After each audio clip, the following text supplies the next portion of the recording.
Hello, and welcome to the podcast where our goal is to remind you that amidst the chaos and craziness of the world, there is still plenty of good that's worth shouting about.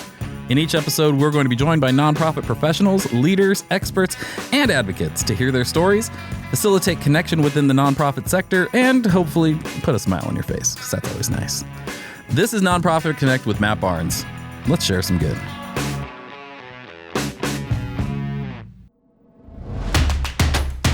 This has been a Rogue Creatives production.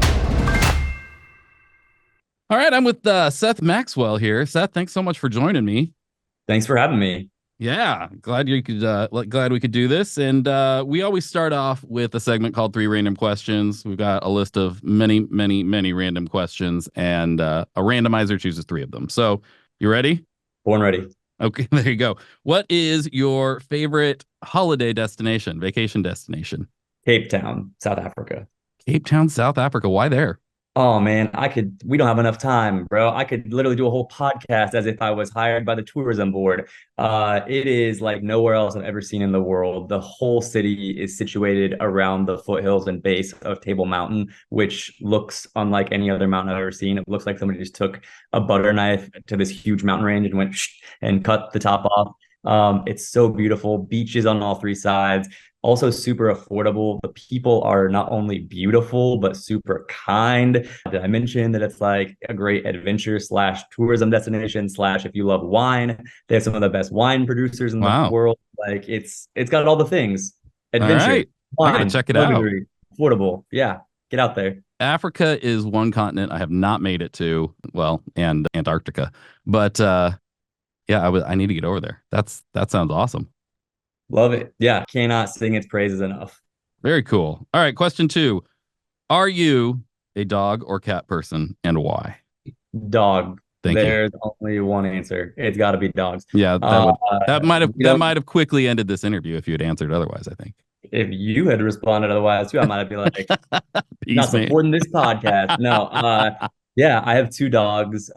We don't deserve dogs. They are, the debate amongst dog and cat owners is like, cat owners are always saying, oh, like, you have to earn a cat's affection, so it means more. I'm like, that's BS. Like that's conditional love. That is not real. That's right. I think we should start that podcast just to talk about the benefits of dogs, because that's Once again, we don't have enough time. I know there's not enough time for a whole podcast about dogs. And okay, final question. If you could only eat one food for breakfast every morning for the rest of your life, what would it be? It would probably be eggs. I love eggs, which may seem like a basic answer, but I do love eggs. You like what you like, man. That's what you want. I think I'd go with French toast. I love French toast, but bacon too. Oof. I do love bacon. There's nothing like waking up to the smell of bacon. Not Michael Scott style, I'm not cooking it in my bed with a George Foreman grill or anything, but that smells good. Coffee and bacon in the morning. I don't actually even drink coffee, but I love the smell of coffee in the morning. It's about that. Oh, I wish I could say I didn't drink coffee, but I'm a All right, well, let's jump into this. You, looking over your resume and background, you got an impressive journey here that you've been on. So let's start there. What's your origin story? How'd you get started? How'd you end up where you're at? Yeah, my origin story starts in the Midwest. I grew up in Indiana, grew up telling stories from the time that I was a little kid. I was crazy, hyperactive. My mom was like, I got to do something with this kid. When I was like 7, she took me to my first audition. I spent most of my childhood on stage doing lots of theater, acting, doing, everything from professional theater, semi-professional, community, lots of it. So when I graduated high school, decided like everybody else in LA to move here and pursue entertainment. Came out here to get my degree. While I was at school, I met a friend who was a photojournalist who was the first person to educate me about the global water crisis. And it just sort of rocked my world. It completely shattered my worldview and also changed the trajectory of my life, which was I essentially spent, the next 15 years working to try to bring safe water, sanitation, and hygiene into communities around the world that didn't have access to it. So, I've spent that like 15, 16-year period building an organization that does that. And then a few years ago, fell in love with the capacity for young people to make impact on not just water, but multiple issues. And so launched a new org that's hyper focused in youth leadership and development. And yeah, kind of been all over the place. That's cool. Tell us about the organization you're leading now. Yeah. So, like I said, I spent about 15, 16 years building a water organization, which there's lots of great water and sanitation hygiene organizations in the world. That's not particularly unique. What is that the way that organization got its work done was by educating students, predominantly high school students, college students, about that issue. And those students would activate and fundraise. But over the decade plus that we spent working with an army of literally hundreds of thousands of young people, we found that the students who we were working with, as we coached them to be better fundraisers, we were teaching them how to be better communicators and speakers, how to organize events, how to identify the skills of their peers and match those skills to like roles on a team as they worked to develop Thirst Project chapters and clubs. And we were really teaching them all of these incredible leadership skills that had applicability across so many different spaces: academic value, professional value, and also could make an impact on essentially any issue in the world. And so we realized the students who probably needed that sort of leadership development and mentoring the most were probably the students that we were working with the least. Being students in predominantly like lower income school communities who may not have had a massive fundraising capacity. And so we began asking the question, like, what would it look like to develop an organization to help solve for not how much money can we raise from these students, but rather how can we really pour into these students and build better leaders? Because the theory or belief was that if we could build better leaders, particularly in communities that hadn't been as resourced or served, that those leaders would in turn build a much better world across the board. And so that's been what we've spent the last 4 years doing. We launched Legacy Youth Leadership about 4.5 years ago. Legacy's mission is to build better leaders who will build a better world. It's largely a movement today of tens of thousands of high school students and college students. But what we do all year long is we run these free youth leadership and mentoring programs in predominantly, though not exclusively, low income high school communities. The programs are completely free. We don't charge students or schools for them, and they're organized into how to help students understand how to use their time, their money, their voice, or their vote to make an impact in the world, rather. And so after students complete those programs, they can then get paired with real life adult mentors who are, volunteers who are working professionals from a pretty broad sector of, different industries, ranging from PricewaterhouseCoopers to Liquid Death to Disney, who help those students work on very specific projects that they are working on to tackle a number of issues in their local and global community. Well, that's a lot and amazing. And my brain is going in 15,000 directions right now because it's so much of, this podcast for me has been such a great opportunity to hear from people leading in the nonprofit space all over, mostly this side of the world. I mean, we've United States, Canada, we've had a few from Europe, whatever, but like just kind of opening my eyes to other viewpoints and the ways that the needs that are out there that need to be addressed, the ways that people are addressing those. And one of the biggest ones that I've been spending a lot of time thinking about lately really is engaging the youth, because my agency works with a lot of nonprofits, and the nonprofits we work with, we tend to automatically assume the donors and the people who get really engaged are a little bit older.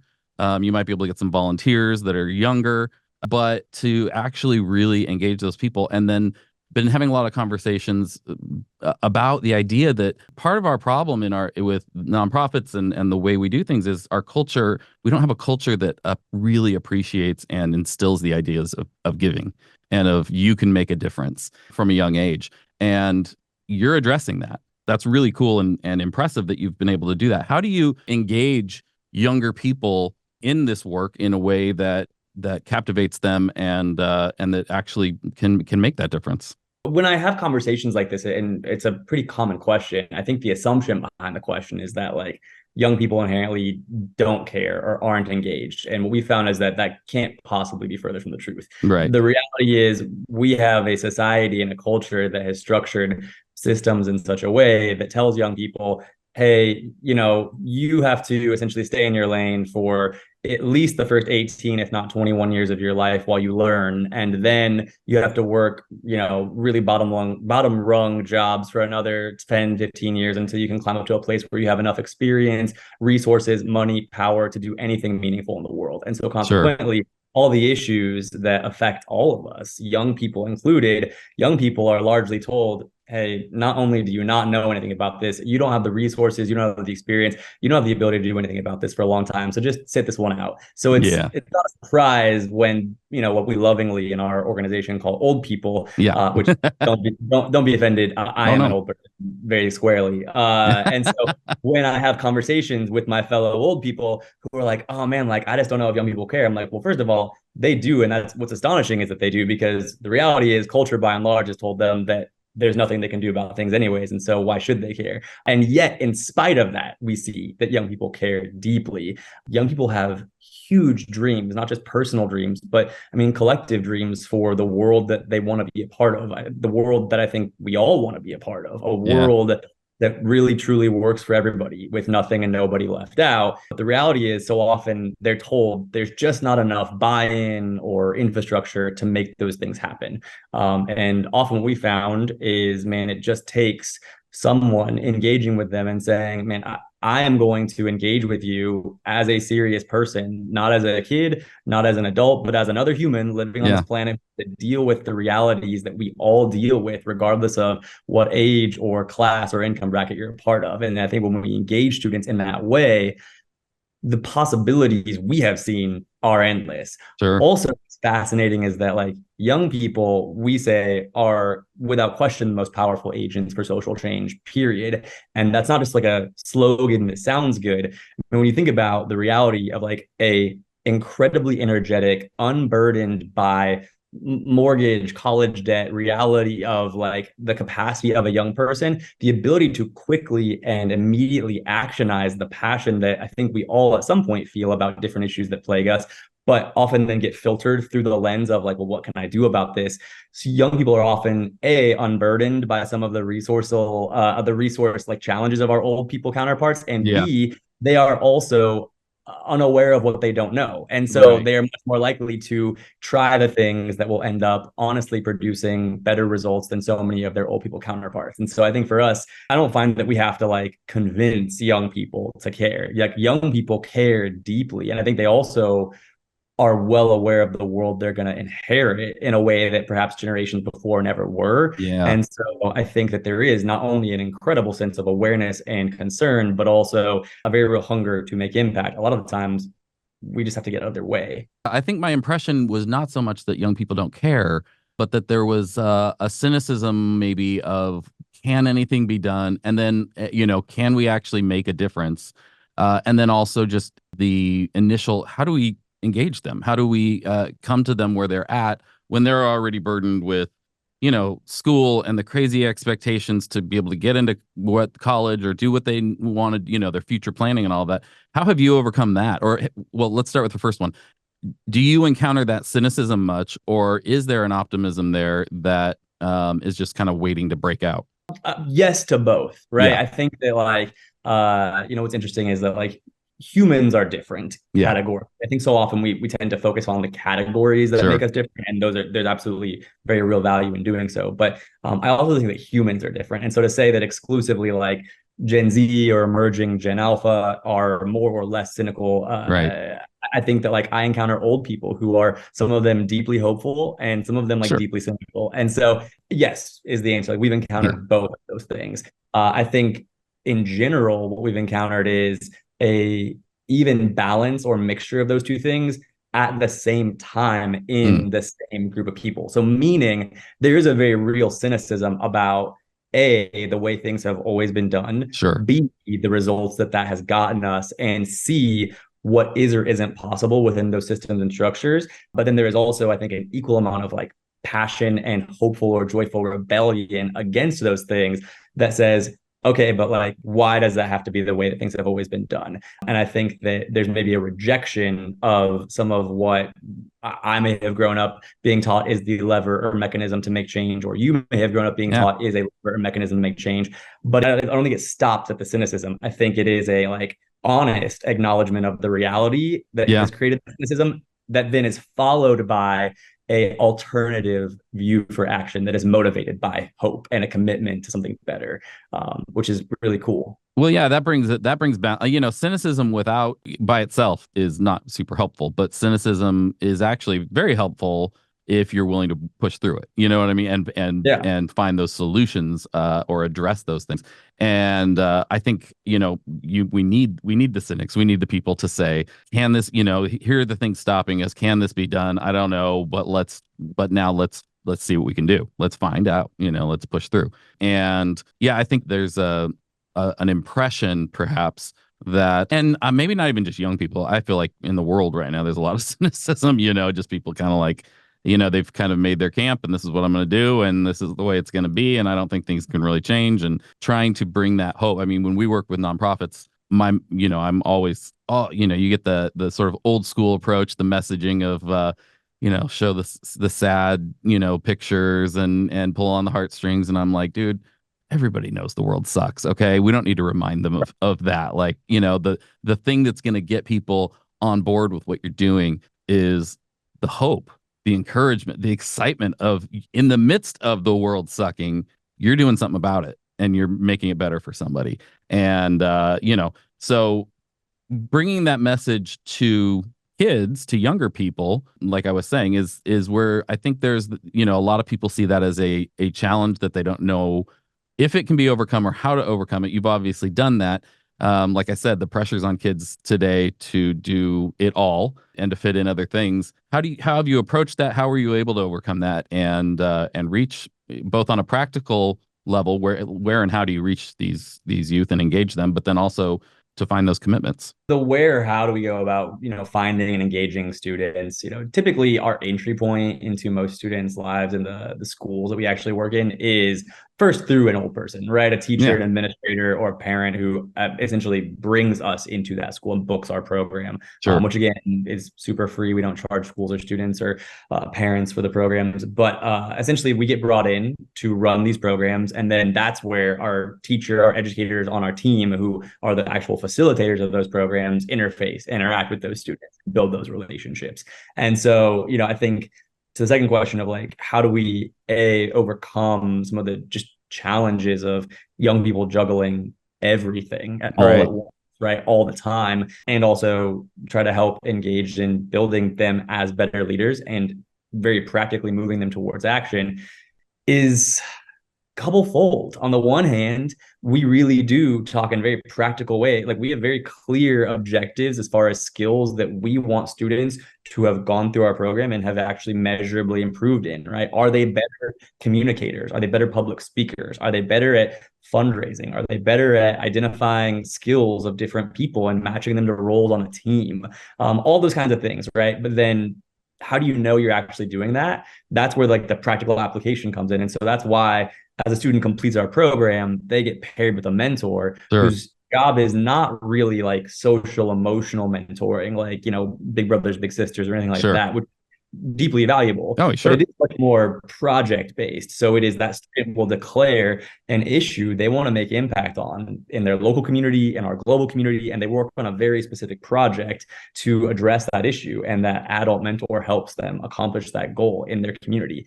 And so, I mean, just in the last calendar year, we saw students who completed our program help like be a part of a movement that worked to raise the money to purchase over 2,000 acres of rainforest land. Wow. And title it over to indigenous people in Peru for stewardship, which that one plot of land like captures and stores over 500,000 metric tons of carbon from the atmosphere every year. And the way that we to answer your second question, like the way we engage with students in that wasn't to ask them for money and wasn't to ask them to raise money, but rather we knew from having all the conversations we have with students all the time that climate change is the number one issue students are concerned about, for good reason. And so because of that, it also is an issue that feels very difficult to make an impact on, right? It feels very far away and from the individual user. And so for us, what we did was we found the opportunity for us to go, okay, if we find a group of old people or brands or foundations who will give us money for this campaign, and we will tell students that by participating in this campaign, which for 1 month during Earth Month, we asked students to do one thing to measurably reduce their carbon emissions, which could either be giving up meat, biking, walking, or taking public transit, or taking cold or short showers. Yes, that was like one thing students could do, but it unlocked a donation from this fund that we raised that we gave to this group that was purchasing this land. So students were actually able to be a part of this much bigger thing, and it didn't cost them any money, right? We also got mental health resources, including a year of free therapy into the hands of like 2,800 students. Wow. We also saw our students help get 500 girls in the global South access to free menstrual products so they didn't have to miss school. And so we've seen students in our programs, by giving them very practical ways to make impact on the issues that they care about without necessarily asking them for money, we've been able to create opportunities for them to participate and demonstrate the actual development of the skills that have been really important for us to see them learn. Now, students may take these skills and go in their adult lives and like start a business or start an organization or something like that, or just use it to crush and excel in their academic pursuits or their professional pursuits. But our hope is that they will continue to try to make a better world. Well, yeah, but even if they're not going into nonprofit work or doing something specific like that, that mindset is, even something as small as, take shorter cold showers for the month, and feeling like, you're introducing them to this idea that the small things we do can make a difference. It's this mindfulness, it's a self-awareness, and whether it's directly tied to a nonprofit an endeavor or it's addressing what I was talking about and what came up in an earlier episode of how do we reshape our culture to make giving back. I hate giving back. I don't know why I love that term, but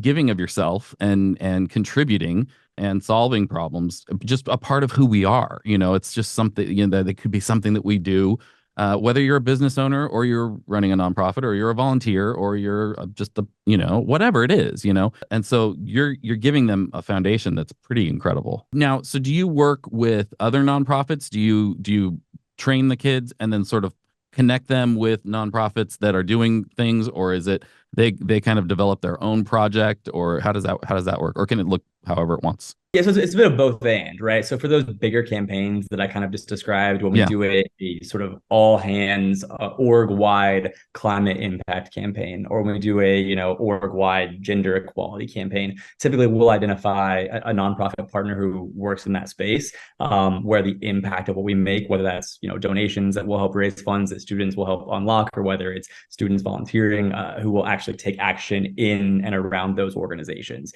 But sometimes, for students who just go through our program and take action, it may be that students, a student is deeply passionate about making an impact on people who are experiencing homelessness in their community. And so want to work on that particular project at a more localized level. And so it's kind of everything in between. Okay. Yeah, because that actually was the example in my head. A lot of the organizations we've worked with and done campaigns and worked for have been addressing people experiencing homelessness and the homelessness problem and helping to get them off the streets, and being able to, even because there's so much misinformation out there, politicization of the whole issue and all of that really gets in the way of things getting done and really helping people. Even exposing younger people to this at this age helps to change their worldview and bring them into, we can.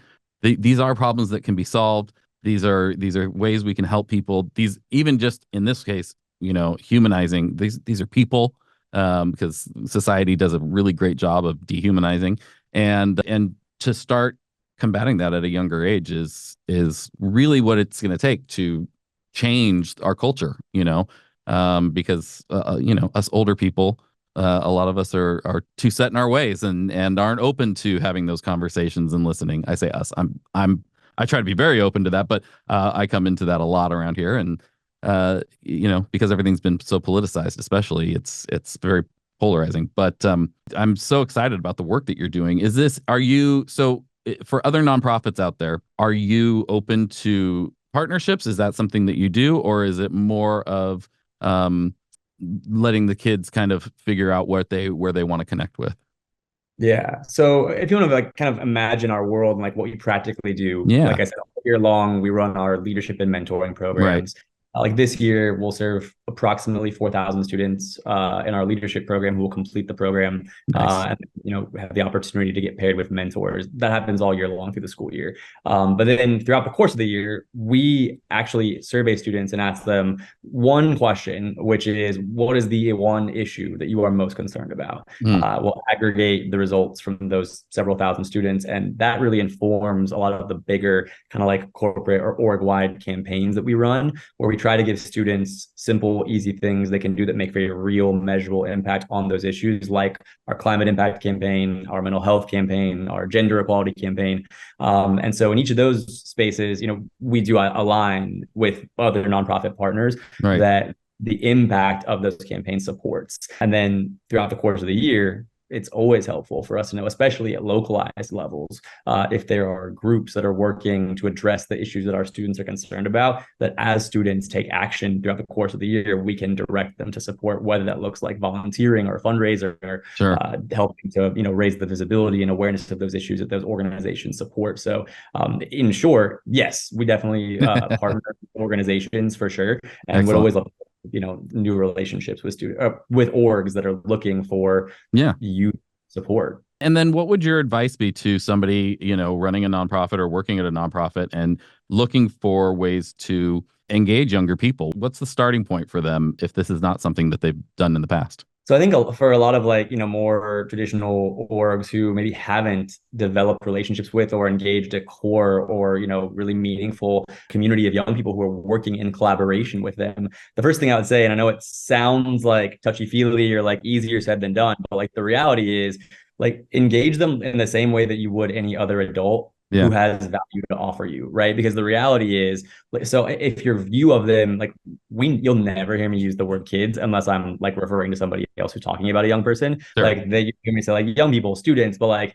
these are people who are honestly probably infinitely more tech savvy and social and digitally literate than the majority of your staff, who have the ability to galvanize people in very real and meaningful ways and tell communicative stories that move people in ways that most of your older people can't do. And so engage them as people who have legitimate value to offer you. And, I think the answer to the question for how do you as an older organization engage with young people is very similar to the answer of the question that I give when I talk to students, which is like, how do you know we really abide by, or we encourage students as they participate in the world to abide by the subway rule? Like if you see something, say something, right? Like we tell students there are gonna be times where you have an idea for a different way, a better way, because you're a fresh set of eyes, because you're untested, you're untainted by conventional wisdom and experience of the way things have always been done, and you're going to be totally right. And there will also be times where you have an idea for a different way because you're totally wrong and you need to listen to somebody who's been around the block. I can't tell you how exactly every time to like know which is which, but I do know that I would rather speak up and regret being wrong than regret not speaking up at all. And so I think that the answer to how do I engage with students is the same thing. Give them the same latitude to participate actively, not just for you to like make a seat at the table for them to talk to them, but to learn from them as much as you teach. Yeah, we have an internship program here at Rogue, and my rule for the whole team is always best idea wins. I don't care if it comes from me or it comes from the intern. And I tell every intern as they come in, when you leave, even if you're here for 3 months, this place should somehow look different because you were here, and that won't happen if you don't speak up and share your ideas and share what's going on. And sometimes the more experienced people are gonna show you why that's not the best idea, and sometimes you're gonna bring an idea that we've never thought of. And there are things that we do to this day that come from having an intern one semester who was like, what if you did it that way? And I'm like, oh my gosh, never thought of that before, but I think giving younger people permission to make that impact on the world, whether that's at an organization or it's in a philanthropic kind of way, is what can open their eyes and their minds to the possibilities of what they can do, or at least one of the things that can. Absolutely. I mean, here's the reality is young people are going to be the ones leading the world, whether they're ready or not. So engage. Wow, this has been great. I really appreciate everything that you're doing and everything that you have to say. I resonate with it a lot, and I've learned a lot. This has been really, really, really great. We always close off with a few questions. We're really about connection and community with nonprofits, and so what's the one thing that makes you really feel connected as a human being? Oh man, I mean, I'm a highly relational person. I need my community. When I say community, it's encompassing of my chosen family of friends, Sure. my work community, and my actual family. And so I probably send an unhealthy amount of text messages and or voice notes in the course of a day. But yeah, just being really intentional about carving out time to, whether it's grabbing coffee with family and friends, whether it's having a meal or having a phone call, FaceTime with my mom. I need both quality time and interaction with my fam. Yeah. Who in the world of nonprofits would you most like to take to lunch? I don't know. Let me think about that and come back. Let's ask another one while I ruminate on that. All right. And the last question is, what aspect of your job brings you the most joy? Man, we work with so many incredible young people, and so often, right, it's a pretty consistent piece of feedback, especially from the leadership program, that we hear from students. Man, I never thought I could be a leader. And on the other side of the program, seeing them not only self-identify that they have the confidence and, we believe competency to take action and be a leader, but then seeing them apply those skills and seeing observable growth in them, and then seeing them make impact in the world is absolutely the most rewarding part of what I do. That's I guess to circle back to your other question. Okay. I don't think this is cheating because technically he has a foundation now. So I'm going to say President Obama from the Obama Foundation. There you go. That's a good one. It's come up before for sure. One of the, I think, interesting things aside from politics that I would love to talk with him about, there's just so many different areas and ways that he's found to let his influence play out. He's even producing movies with Netflix now, which it's whatever you can do, man. If you have the ability to influence culture in the ways that you're passionate about, go for it. Man, this has been great. Thank you so much. How can people find you and more information about your organization? I'm on pretty much every channel as just at Seth Maxwell 1. And then you can find Legacy at Legacy Youth Leadership, or at legacyyouthleadership.org is our website. All right. Well, thank you so much, Seth. This has been really great, and we really appreciate it. Yeah, thanks for having me.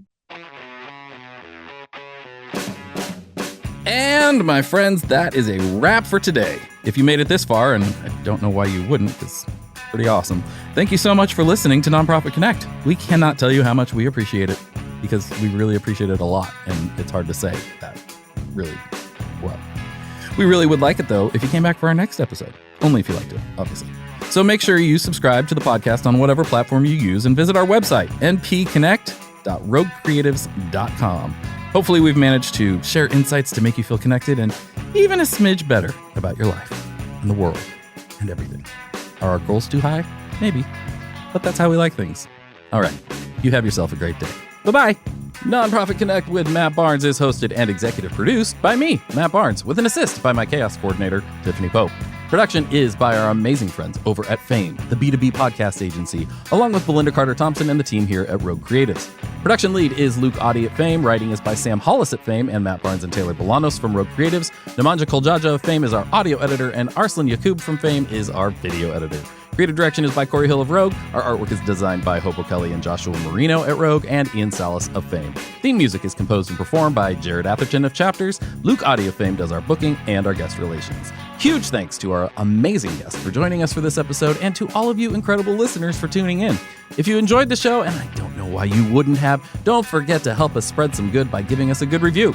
Preferably, 5 stars with lots of words saying how amazing we are on whatever platform you're listening on. Apple Podcasts, Spotify, whatever it is. Also, tell your friends and subscribe so we can come straight into your potholes each and every time we have a new episode. For more information about Nonprofit Connect or to join us at a live event here in Orange County, California, visit our website, npconnect.roguecreatives.com. We'll catch you next time.